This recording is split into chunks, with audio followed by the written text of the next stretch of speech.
Malaquías, y vamos a ver algunos pasajes. En primer lugar, en el capítulo 1, vamos a leer desde el 6.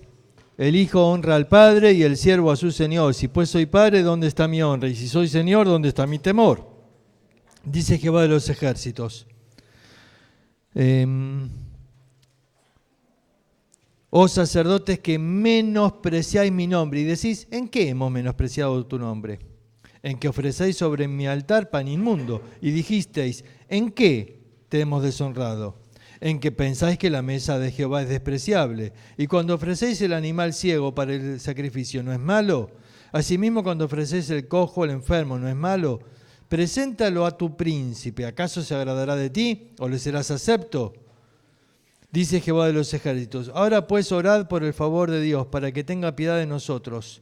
Pero ¿cómo podéis agradarle si hacéis estas cosas? Dice Jehová de los ejércitos. ¿Quién también hay de vosotros que cierre las puertas o alumbre mi altar de balde?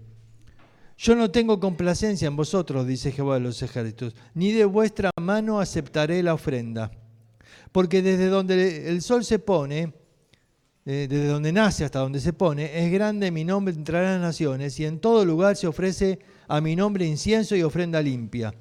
Porque grande es mi nombre entre las naciones, dice Jehová de los ejércitos, y vosotros lo habéis profanado cuando decís inmunda es la mesa de Jehová. Inmunda nos suena muy fuerte, pero la palabra para el judío es algo común. Es decir, servir la mesa de Dios, servir la mesa del vecino es lo mismo, algo común. Y cuando decís que el alimento es despreciable. Ahora, acá describe, especialmente en este capítulo, la actitud de los sacerdotes. Está hablando especialmente al sacerdocio y ellos tenían una actitud que se puede marcar con algunas frases que él marca en este capítulo 1. La primera frase que él remarca es la palabra ¿en qué? ¿En qué? ¿En qué le hemos deshonrado? ¿En qué? Esta actitud ¿en qué? ¿Qué te suena? Soberbia. ¿Y qué más? Si alguien te dice, vos estás deshonrando a Dios, y vos decís, ¿en qué? ¿En qué? ¿Viste? Es una actitud así, de soberbia, de no reconocer, como refutando al profeta. ¿Viste? El profeta que te lo dice, no, porque estás deshonrando, y la gente dice, ¿en qué? ¿En qué le hemos deshonrado? Está bien. Ahora, fíjate lo que estaban haciendo. Dice que le daban a Dios los animales que no servían. Los ciegos, a ver, el que no lo puedo vender, ¿viste ese billete que no te lo aceptan en el almacén porque está todo roto? Entonces, ¿a dónde va a parar el billete? A la bolsa de la ofrenda. Y la persona dice, estoy ofrendándole a Dios. Sí, porque lo está ofrendando porque no te lo aceptaron en ningún lado. A ver, ¿vas a llamar a esa ofrenda? Y entonces dice Nehemías, dáselo a tu príncipe a ver si lo agarra. Dale de regalito ese animal ciego. No, ¿cómo le voy a dar eso? Ah, claro, al príncipe no se lo das y se lo das a Dios. ¿Te das cuenta la actitud? Y decían, ¿en qué? ¿En qué? En que decís que la mesa de Dios es común. Es decir, esta gente ha profanado el sacerdocio. Acá hay algo, creo que lo mencioné la otra semana, lo menciona Wiersbe en su comentario acá de Malaquías. Y dice esta frase que golpea mucho. Dice, las personas que más tienen probabilidad de profanar, de cometer ese pecado de profanación, son los siervos de Dios. ¿Por qué? Porque manejan las cosas de Dios cotidianamente y de pronto pierden el valor de lo sagrado y lo toman como algo común. A ver, uno de afuera entra al templo, ¿no? Y entra con respeto. Hasta te dice, habla bajito, estamos en el templo, ¿no? Y dice, cuidado con eso. ¿Viste? El nene está corriendo por ahí. No, cuidado, no toques eso. ¿Por qué? Es del templo, es sagrado. El que viene de afuera tiene ese temor. Pero el sacerdote que maneja todos los días las cosas del templo y tiene que agarrar la olla para cocinar la cosa y tiene que agarrar... Y es lo mismo. Y un día es el cumpleaños de 15 de la hija y entonces ¿qué hace? Le habla al sacerdote, me prestás las cosas del templo para hacer el... Y se lleva las cosas del templo, es del templo, es sagrado. El sacerdote había perdido esta noción de lo que es sagrado. Acordate que dijimos quizás el que dio el puntapié inicial para todo esto fue ese sacerdote que se llama Eliasib, que lo dejó a Tobías entrar dentro del templo. Quizás ese fue el puntapié inicial, pero ahí viene toda una cadena de cosas, ¿no? Y de pronto estos sacerdotes que ahora siguen haciendo un ministerio porque era su función, porque hay que seguirlo, pero le perdieron todo el valor. Era una religión, pero no había una adoración genuina. Y entonces mantenían el servicio, pero con una actitud de desprecio. Fíjate, versículo 13 que le agrega. Habéis además dicho, qué fastidio es esto. Qué fastidio. Mira, Dios quiere siervos, pero si vas a servir con esta actitud, mejor dedícate a otra cosa. ¿Por qué? Porque cuando el siervo está sirviendo a Dios con una actitud de qué fastidio es esto, otra vez tengo que ir a la iglesia, otra vez tengo que ir a visitarlo a fulano, otra vez... No, quédate en tu casa. No estás... A ver, si no es de corazón, Dios no lo quiere. Si no lo haces con alegría, Dios no lo quiere. Dios quiere que tu vida sea un testimonio a esas personas que servís, cuando les vas a visitar, cuando le aconsejás, cuando lo discipulás, ¿viste? Pero ellos tienen que ver que servís con alegría, que servís, ¿viste? Con amor para llevarle la palabra de Dios. Pero si ellos ven esa actitud, qué fastidio es esto, ¿viste? Esa actitud de decir, la verdad que tenía ganas de quedarme en casa tomando unos mates y tuve que venir hasta acá. No, a veces una actitud de menospreciar el servicio a Dios. Dice, habéis además dicho, qué fastidio es esto, y me despreciáis, dice Jehová. Y trajiste lo hurtado, o cojo, o enfermo, y pensaste y presentasteis ofrenda. ¿Aceptaré yo eso de vuestra mano? Maldito el que engaña y que teniendo en su rebaño promete y sacrifica a Jehová lo dañado, porque yo soy gran rey y mi nombre es temible entre las naciones. A mí me impacta la énfasis que hace en este concepto, ¿no? ¿Quién es Dios? Dios es gran rey, dice. Y en todo lugar se ofrende sacrificio a mi nombre, y yo no necesito tu adoración en lo que está diciendo. Yo no necesito de lo que vos me... A ver, Dios no es un miserable que acepta, que necesita de tu ofrenda, que necesita de ese animal que no se lo darías a nadie. No, Dios no es así. Él es gran rey y por lo tanto merece lo mejor. Merece lo mejor, ¿ves? Ese concepto tiene que cambiar en nuestra mente. De que porque es para Dios le doy lo dañado, le doy lo que no sirve. Una vez un hombre, un viejito que venía a Monte tiempo atrás, un hombre de Dios, muy sabio, y él nos contaba, era muy humilde, tanto que te contaba cosas, viste, de su vida, ¿no? Y nos contaba que, por ejemplo, en la iglesia habían hecho el pastor atendía para aconsejamiento y se daban cuenta, la gente vio que había gente a veces esperando y no tenían dónde esperar. Entonces armaron una salita de espera y el pastor dio el aviso, si alguien tiene algunos sillones para poner ahí, así la gente puede esperar cómoda, que el pastor los pueda aconsejar. Entonces este matrimonio, ya grande, estaban hablando y dijeron, justo nosotros acabamos de comprar sillones nuevos, justo. Entonces, ¿qué te parece si le decimos al pastor de mandar esto? Entonces le hablaron al teléfono al pastor, le dijeron, ya está, lo que usted avisó hoy, tenemos unos sillones para la iglesia. ¡Oh, qué bueno, qué bendición, hermano, muchas gracias! Mañana va el camión y lo lleva para allá. Buenísimo. Va. Y se acostaron a dormir. Eran las 2, 3 de la mañana y el viejito le dice a la esposa, ¿estás dormida? Y ella dice, no. ¿Estás pensando lo mismo que yo? Sí. Estamos haciendo mal, ¿no? Porque le damos a Dios los sillones que nosotros no lo queremos más, que para nuestra casa no sirve, eso que están viejos y que nosotros... Por eso compramos nuevo, porque estos ya no dan más. Y esto que no dan más los vamos a dar a Dios y nosotros nos vamos a quedar con lo nuevo. No está bien la actitud. Entonces al día siguiente, cuando vino el camión con los sillones nuevos, ellos le dijeron, llévelos directamente a la iglesia. Y mandaron a la iglesia a los nuevos y dijeron, hace 30 años que tenemos estos sillones, podemos tenerlo unos años más. Ahora, el viejito nos contaba esto, que vivió él, y yo decía, qué bárbaro, ¿no? Porque nosotros, a ver, si alguien me da los sillones viejos, como es ofrenda, decimos, qué bueno. Pero el problema es esa adoración, darle a Dios lo que nos sirve. Porque me da lo mismo mandarlo a la iglesia que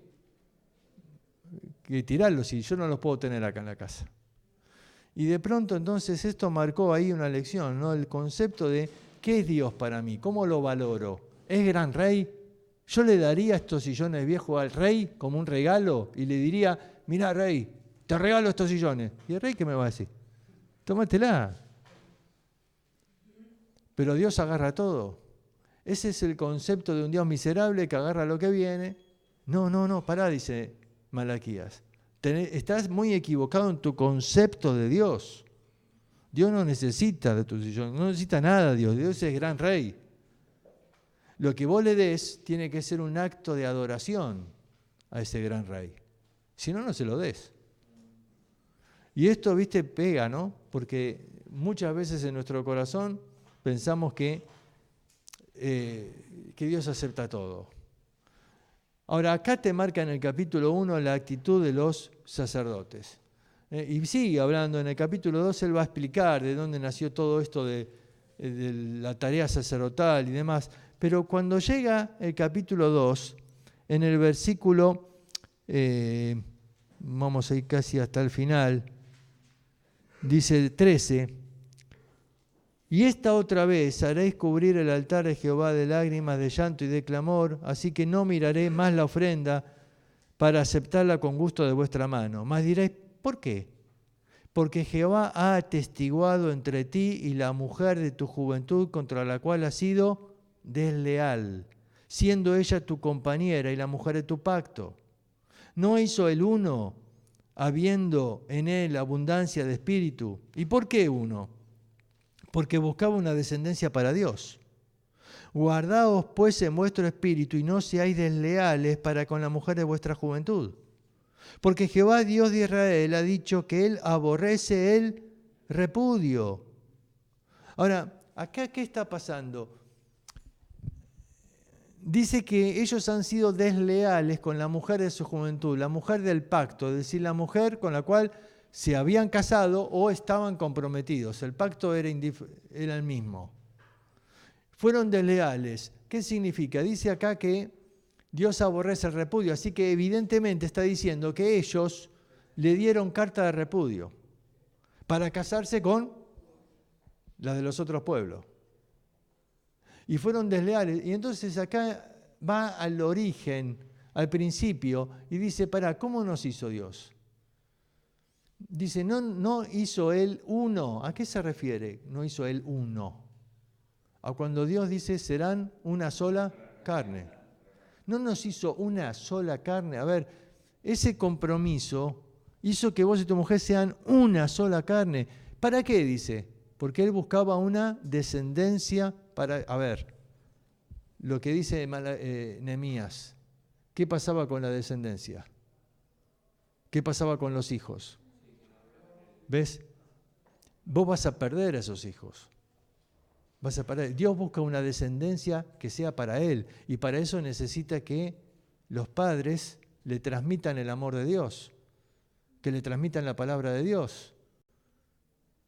Pero de pronto, si él ve que el papá y la mamá se divorciaron, le dio carta de repudio.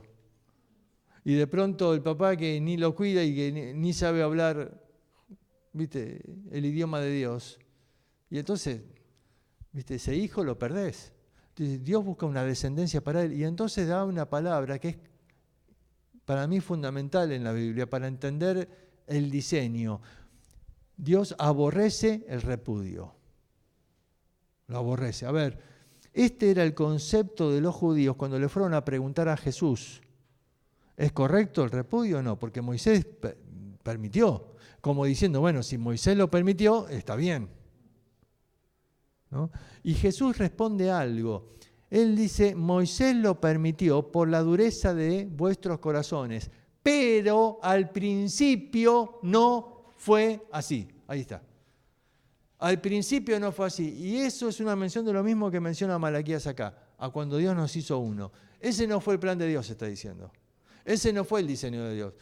A ver, el divorcio viene por consecuencia del pecado, una familia destruida, y bueno, se permite porque está destruido ya todo.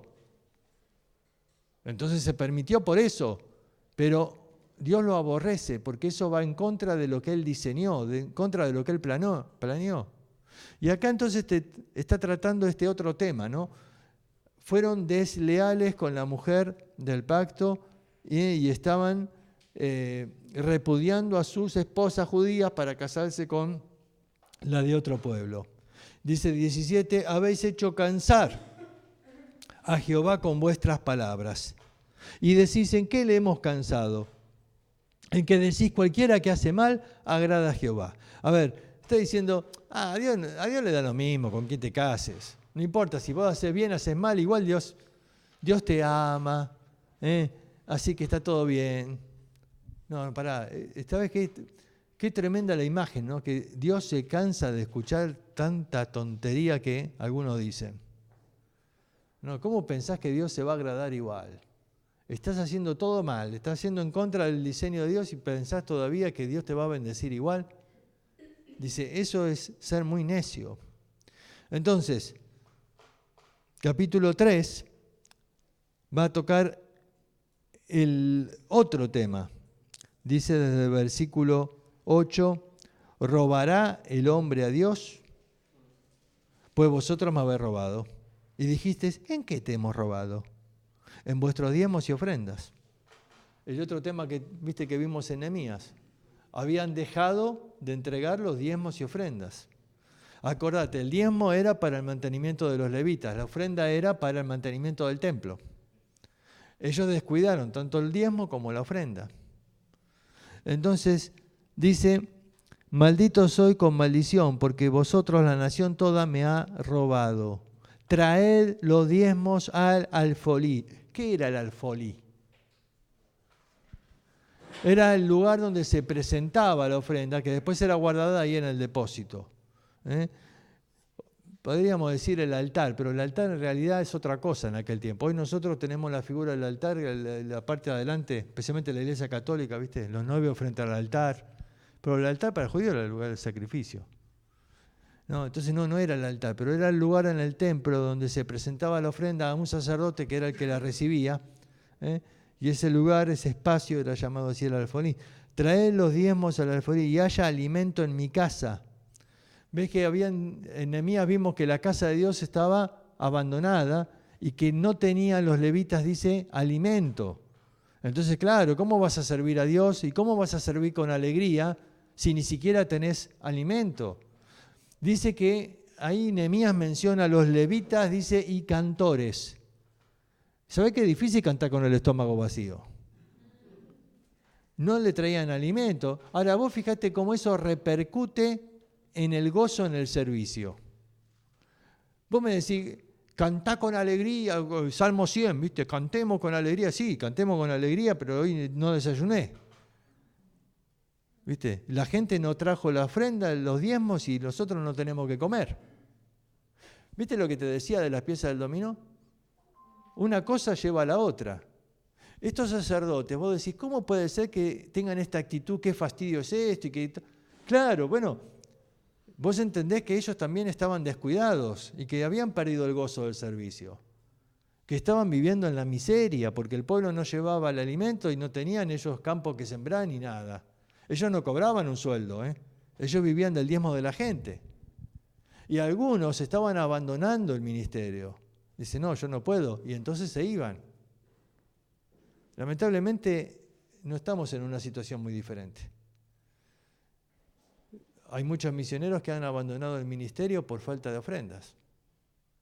Y estaban sirviendo a Dios, pero es claro, llega un momento donde uno dice, yo no puedo seguir sirviendo y descuidando a mi familia.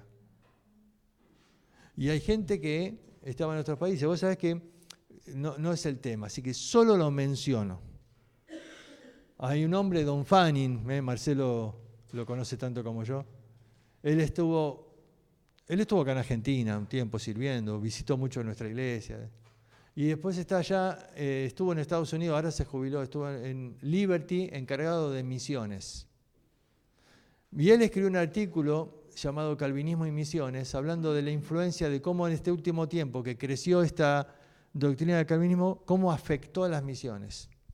Y hace un estudio impresionante, ¿no?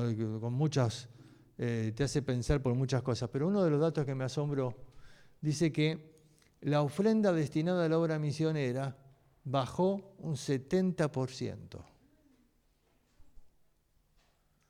¿Por qué? Porque iglesias enteras, enormes, grandes, que antes sostenían misioneros, ahora dijeron, ¿para qué vamos a sostener un misionero de la China si ya están elegidos los que se van a salvar? Y entonces ahora invierten ese dinero en otras cosas.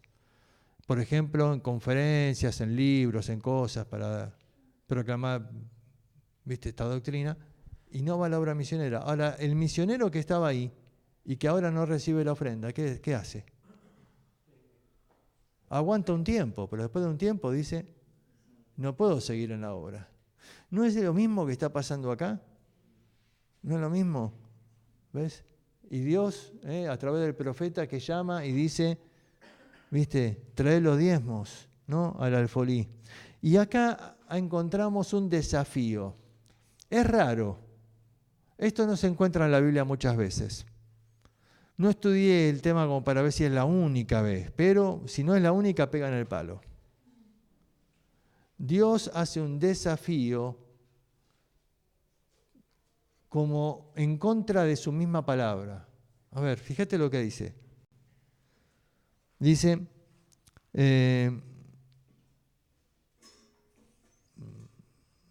versículo 10, traed vuestros diezmos al alfolí y haya alimento en mi casa, y probadme ahora en esto, dice Jehová.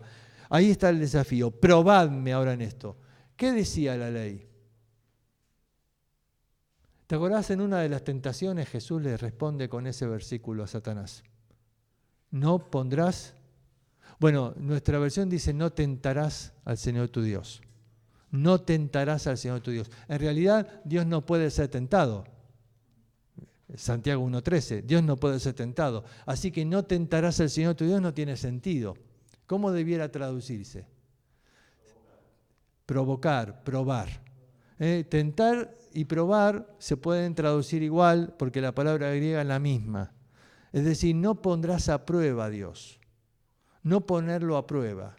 Este es el concepto. A ver, el pueblo de Israel puso a prueba a Dios diciendo, ¿podrá Dios colocar mesa en el desierto y dar carne para 2 millones de personas? ¿Podrá Dios hacer eso? Lo pusieron a prueba a Dios. Y Dios dice, ¿así? ¿Vas a comer carne? ¿Sabes cuánto? Ni un día, ni dos, hasta que te salga por la nariz. ¿Me estás probando? ¿Me estás probando? Dice Dios. Yo te voy a demostrar que puedo. ¿Ves? Es una actitud fea, ¿no? Eso, probar a Dios. Satanás le dijo, así que confías en Dios, tírate al templo. No, no pondrás a prueba a Dios. Si confío en Él, no tengo que ponerlo a prueba. Pero acá, Dios, como desafiando, esto es como un desafío. Yo sé que la ley dice no me pondrás a prueba, pero Dios te dice, pero probame en esto probame, dice. ¿No? ¿Ves que es fuerte el desafío? Porque el judío decía, no, ¿cómo voy a poner en prueba a Dios? Probame, dice Dios. ¿En qué? A ver si no os abriré la ventana de los cielos y derramaré sobre vosotros bendición hasta que sobreabunde. A ver, probame ahora en esto, a ver si yo no soy capaz de abrir las ventanas del cielo y derramar bendición hasta que sobreabunde. El texto hebreo tiene la expresión que significa así, voy a derramar bendición hasta que se me agoten, hasta que ya no me quede ninguna. Y la pregunta es, ¿se puede agotar Dios? Él es el Dios inagotable. ¿Se puede Dios quedar sin bendiciones? Es el desafío, dice, mira, vos cumplí tu parte y probame ahora en esto, a ver si yo no soy capaz de bendecir. Acá tenemos un problema de mala interpretación, porque algunos han especulado con esto, diciendo, tenés que traer el diezmo y Dios te va a prosperar. Y lo están tomando mal, porque la palabra bendición no necesariamente significa algo material. La palabra bendición tiene en su raíz el concepto de hacer feliz. Es la misma palabra para bienaventurado. ¿Qué significa bienaventurado? Súper feliz. Bendice alma mía a Dios. ¿Qué está diciendo? ¿Qué es material? ¿Qué le voy a dar? ¿Plata a Dios? Bendice alma mía a Dios. ¿Qué estoy haciendo? Alegra a Dios. ¿Con qué? Con mi adoración. Alma mía, alegra a Dios. Hacelo feliz a Dios. Y cuando Dios te bendice, Dios te hace feliz.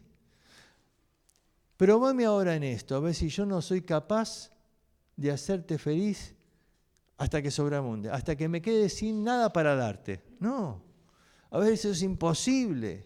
Mira, yo creo que muchas veces en nuestra vida sufrimos de amargura, de pobreza espiritual, de frustración o depresión, porque no cumplimos la palabra de Dios. Porque Dios dice, si vos cumplís tu parte, yo me voy a ocupar de bendecirte. Me voy a ocupar de hacerte feliz. Ahora, vos cumplís tu parte. Es un desafío, ¿eh? Probame, dice ahora en esto. Probame. Alguien dice, no, porque si yo hoy como está la economía, si doy el diezmo me arruino. Si doy el diezmo no me va a alcanzar. No me alcanza ahora que no doy el diezmo, si doy el diezmo me va a alcanzar menos. ¿En serio pensás así? Dice Dios, probame.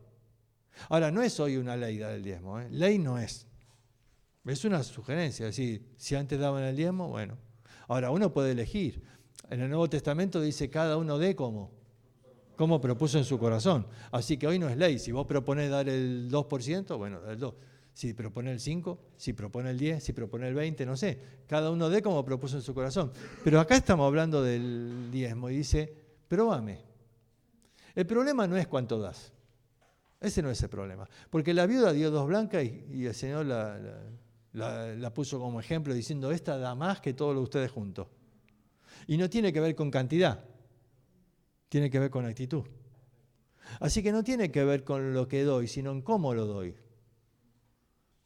Y Dios dice, probame, a ver, probame ahora en esto, dame y vas a ver si yo no soy capaz de bendecirte. Es un desafío de Dios, no es mi desafío. No te estoy incentivando a que des con una promesa, mira, Dios te va a multiplicar. No. Lo que Dios dice es que Él es capaz de bendecir tu vida hasta que se agote. Y dice entonces, versículo 13. Perdón, nos salteamos ahí. Versículo 12 me gustaría. Todas las naciones os dirán bienaventurados, porque seréis tierra deseable, dice Jehová. El propósito de Dios es que la tierra, los pueblos de la tierra, vean a Israel y digan, qué gran Dios tiene Israel. Qué gran Dios. Ese es el concepto. Que la gente te vea feliz y la gente diga, che, mirá cristiano, todo, y mirá, Dios los bendice, Dios los bendice. El concepto es que la gente de la tierra diga qué gran Dios que tenés. ¿Te acordás que la semana pasada leímos un texto? No, el anterior, hace 2 martes. Cuando hablamos de Nehemías capítulo 6, citamos un texto de Ezequiel que dice, Dios tuvo dolor en su corazón cuando vio su nombre profanado entre las naciones a donde fuisteis. Porque la gente decía, qué pobrecito es tu Dios, tu Dios no te puede dar de comer. Tenés que venir a nuestra tierra a buscar comida. Lo contrario a lo que dice acá. Acá dice, la gente va a decir, qué grande tu Dios, mirá cómo te bendice. ¿Ves? El testimonio que uno da con una vida de felicidad, de satisfacción, es lo que impacta a la gente. Yo creo que el peor testimonio para el mundo no es un cristiano en pecado, sino es un cristiano amargado. Porque en pecado la gente cuando lo ve en pecado dice, bueno, mira este. Pero cuando lo ve amargado dice, mira, este quizás no cayó en pecado, quizás es santo, pero ¿para qué sirve ese santo si mira cómo está? Por eso es tan importante el mandato que una y otra vez Pablo dice, regocijaos en el Señor. Tenés que dar un testimonio al mundo de que Dios te bendice. Vuestras palabras contra mí han sido violentas y dijiste, ¿qué hemos hablado contra Dios? Que dijiste que es por demás servir a Dios. ¿Qué aprovecha que guardemos la ley y que andemos afligidos en presencia de Jehová de los ejércitos?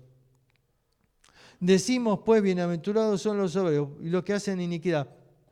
No solo son prosperados, sino que tentaron a Dios y escaparon. A ver, la mentalidad es, la verdad, ¿para qué vamos a servir a Dios? Y mira, el otro, a ver, cuando dicen así, ¿a quién habrán estado mirando? A Tobías, a Sanbalat. Tentaron a Dios, dice. ¿No hicieron eso cuando provocaron a Dios, cuando se burlaron, cuando criticaron a la gente que dicen, mira, estos están construyendo muros, si se sube una zorra se viene todo abajo? Cuando provocaron a Dios, tentaron a Dios, provocaron a Dios y escaparon. Y mira hoy, uno está viviendo en el templo, el otro se casó con la hija del otro, mira esto. ¿Te das cuenta? ¿Para qué me gasto la vida? ¿Quién tuvo un pensamiento así en un salmo? Asaf, Salmo 73. Asaf dice que cuando vio la prosperidad de los impíos, él dijo, en vano he limpiado mi corazón. A ver, ¿para qué me maté siendo santo si mira cómo estoy? Y los otros hacen lo que quieren y le va bien. Esa mentalidad lleva a decir, bueno, entreguémonos entonces. Total. Y no, eso es perder el enfoque. Asaf perdió el enfoque. Dice, hasta que entrando en el santuario comprendí el fin de ellos. Comprendí el fin. A ver, comprendí que esa riqueza no les dura mucho. Que la disfruten ahora, porque después... Y entonces en lugar de tenerle envidia, empecé a tenerles compasión. Entrando en el santuario hizo la diferencia. Cuando veo las cosas desde el punto de vista de Dios, ahí le hizo el clic a Asaf. Y dice, tan torpe era yo que no entendía. Era como una bestia delante de ti. ¿No te sentiste así muchas veces? Qué bestia, ¿eh? Qué bestia humana que era yo. ¿Cómo voy a pensar semejante cosa? ¿Cómo le voy a tener envidia a este que se va al infierno? Y yo lo envidiaba, ¿no? Le decía, mirá la guita que tiene. A ver, no seamos bestias, ¿no? Miremos las cosas desde el punto de vista de Dios y no desde el punto de vista humano. Pedro era así, ¿te acuerdas? Jesús le dijo, vos ves las cosas como las están viendo los hombres y no pones tu mira en las cosas de Dios. Versículo 16. Entonces los que temían a Jehová. Y yo creo que ahí está Nehemías. El hombre que tenía temor de Dios. Y que el temor de Dios lo hizo actuar, el temor de Dios lo hacía orar, el temor de Dios le trajo cuidado a su vida, ¿no? Y acá habla, claro, hacia futuro ya, y habla de esos que temen a Dios y que piensan en su nombre. Es decir, que están pensando en lo eterno y no bajaron su mirada para lo material. Mira, las mismas cosas que vimos en Nehemías 13 son los puntos que trata Malaquías acá. El tema de la ofrenda, los diezmos, el tema de las mujeres, de casarse con mujeres extranjeras, el tema de despreciar o menospreciar la casa de Dios, ¿viste? Dejando que el enemigo entre adentro. Los mismos temas, Dios usó a este profeta para tocar el corazón del pueblo. 7 veces está la pregunta ¿en qué? Y cada vez que está esta pregunta revela un pecado del pueblo. La ingratitud, la indiferencia. Cada vez que ellos dicen ¿en qué? 7 veces, no vamos a tomar tiempo para ver cada una de las veces, pero para que hagas tu estudio, buscáis las 7 veces. Una sola no se traduce en qué, sino qué. ¿Qué hemos hablado contra ti? Pero en el hebreo las 7 son iguales. ¿En qué? ¿En qué? ¿En qué? 7 veces. Y cada una de estas revela un pecado del pueblo. Y refleja de una manera muy clara el ambiente que se encontró Nehemías cuando llegó. Encontró un sacerdocio abandonado. Claro, porque habían dejado de darle la ofrenda, se habían ido algunos. De los cantores del templo habrán quedado 2 o 3. Y de pronto dice, ¿qué pasó acá?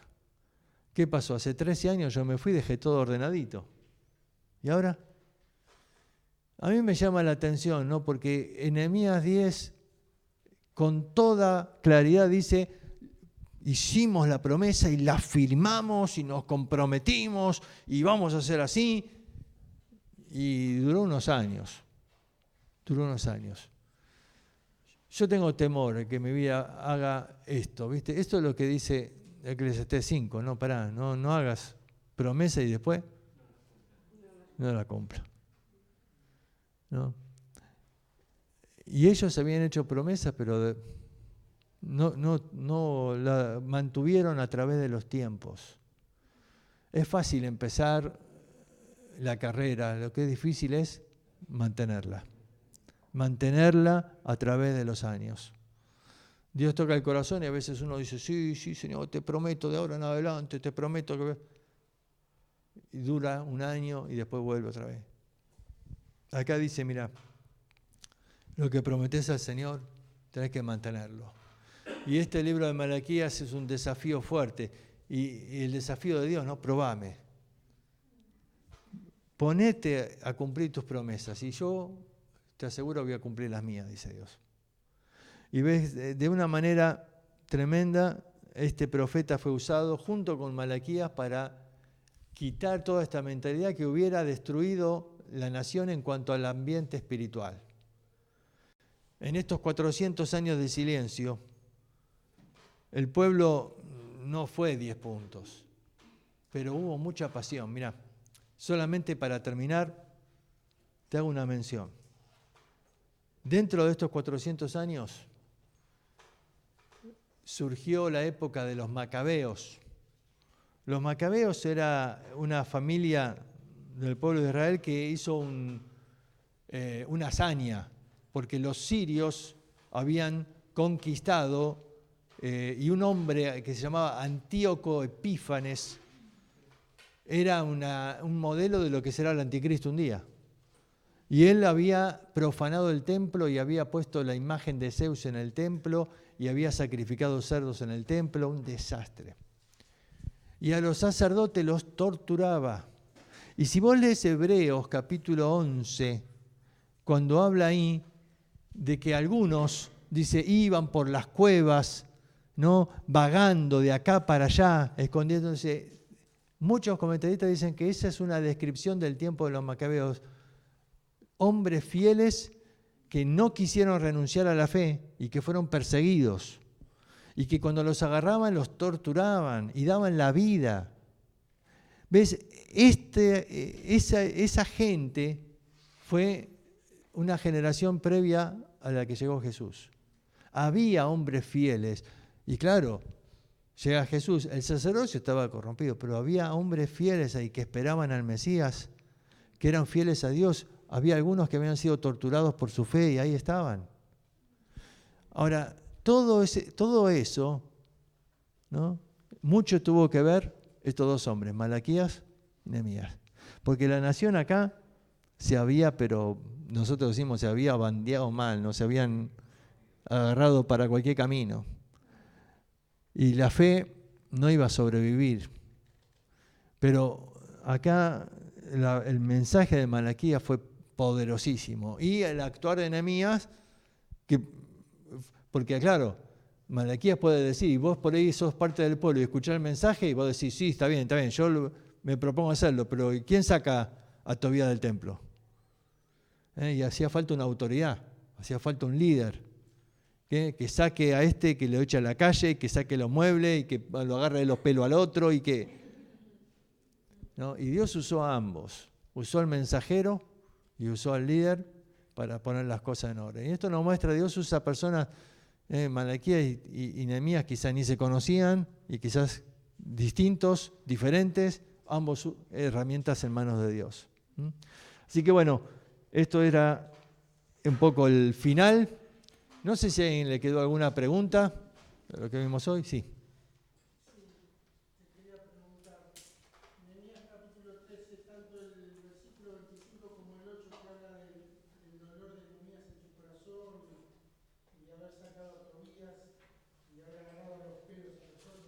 Podríamos hacer un paralelismo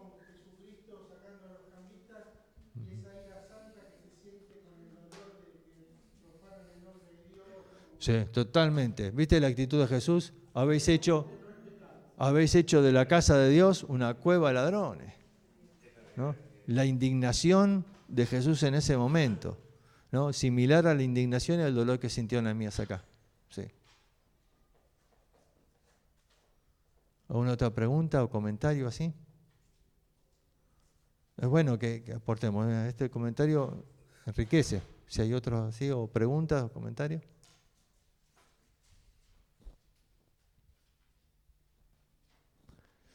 Muy bien, vamos a orar entonces. Vamos a dar gracias por las enseñanzas de la palabra de Dios. Que si bien yo soy un poco acá el que vino a colocarle el sentido al texto, pero la enseñanza no es mía, es de la palabra. Y tenemos que agradecer a Dios por su palabra, por su mensaje, y pedirle al Espíritu Santo, ¿no?, que nos dé la sabiduría para tomar esta enseñanza y trasladarla a la vida, trasladarla a nuestra vida. Si no, no sirve. No venimos a llenar solamente la cabeza de conocimiento, sino al corazón para poner en práctica la palabra de Dios. Oramos. Te damos gracias, Señor, por tu palabra.